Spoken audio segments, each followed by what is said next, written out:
Hey, howdy, hey, Amiko Westerfield here, independent Stampin' Up! Demonstrator. Today I am so excited to do video 3 for the Hippest Hippo card that we are working on.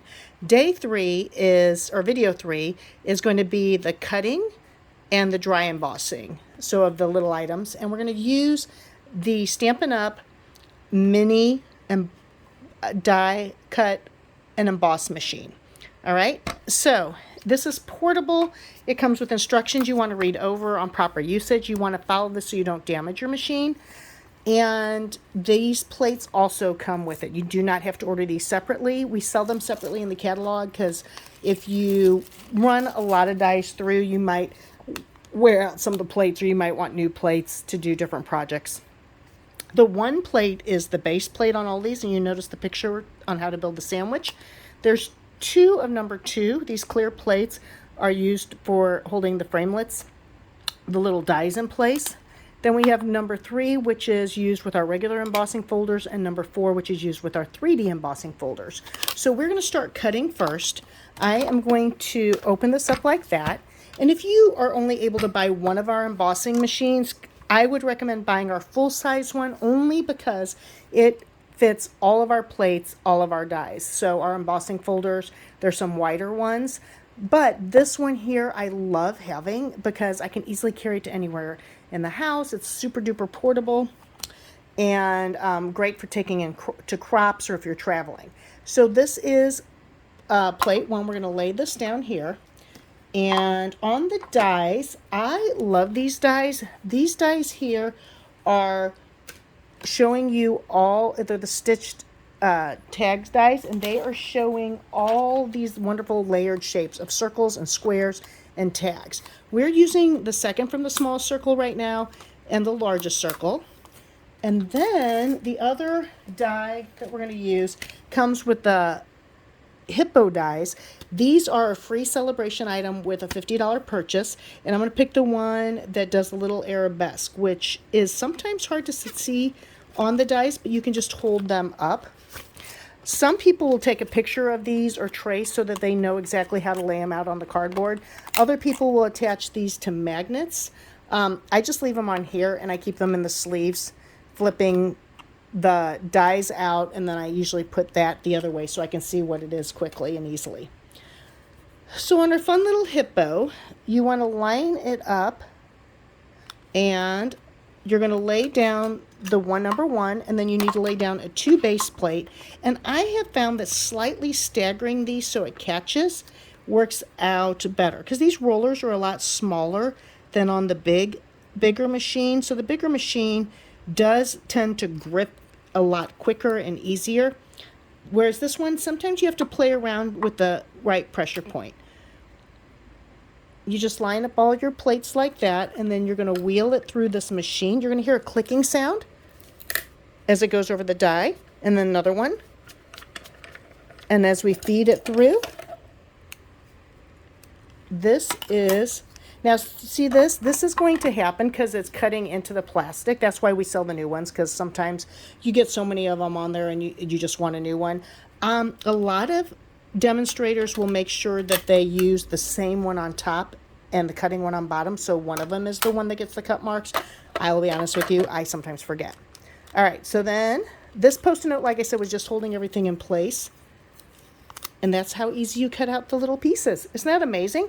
So I'm going to set that guy aside. And then on the next one that I'm going to do, and I always recommend putting your dies and your stamps immediately back where they belong so you don't lose them, because I lose my stuff like crazy. All right, now we already stamped the Always on Point, and here's some Flirty Flamingo. I'm using the smaller circle on your Always on Point. Just place my Post-it note over it. And the reason why I use a Post-it note versus, I don't know, something a lot stickier is I don't want to tear the paper, but I do want it to keep from shifting. So obviously on the Flirty Flamingo, there's no words typed on it, so it's not as big of a deal, but I want the words centered. All right, now I'm going to put the top plate on to make my sandwich. Again, the middle plate is pulled back just a skosh, and then I'm going to gently start to roll it through the machine. and it catches nicely. Now, for some reason, your machine doesn't act how it's supposed to right away. Stampin' Up! Is fabulous with return policies. Keep the original box and the receipt as long as you properly used it. Now, this is really cute because in one crank, I cut this little circle. Do you see the stitched edge? And I also cut the center, the little center greeting. Cute, right? So that's it on the cutting for this machine. I'm going to put the circles back where they go just so I don't lose them. And I reuse my little posty things till they run out of sticky. To be honest with you, they can last quite a while, and I don't want to be, wasteful. Post-it notes are a little bit expensive, but I have found that they are the best things in the world. Oh, on my tags, we have a great tag die. This is it, and it layers. So I did the tags, and the extra hole I just covered with rhinestones. So we have two different kinds of tags. I love these for making decorating my Christmas gifts and doing a different color for everybody or a different theme. They're just so much fun.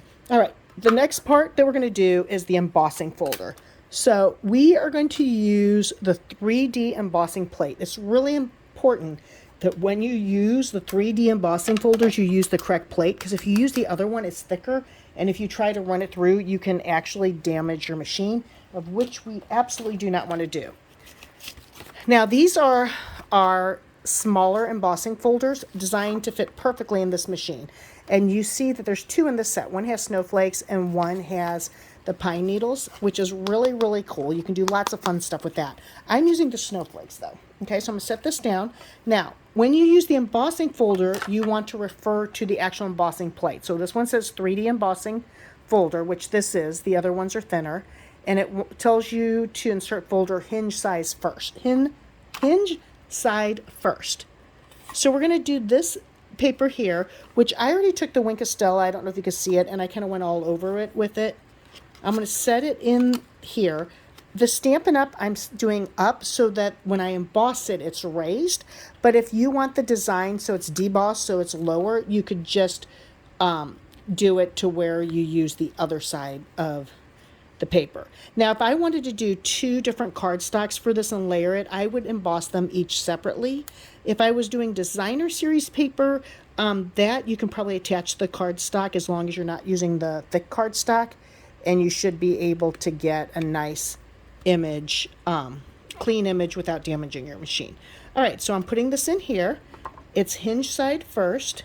Then I'm taking plate 4 and making my little sandwich.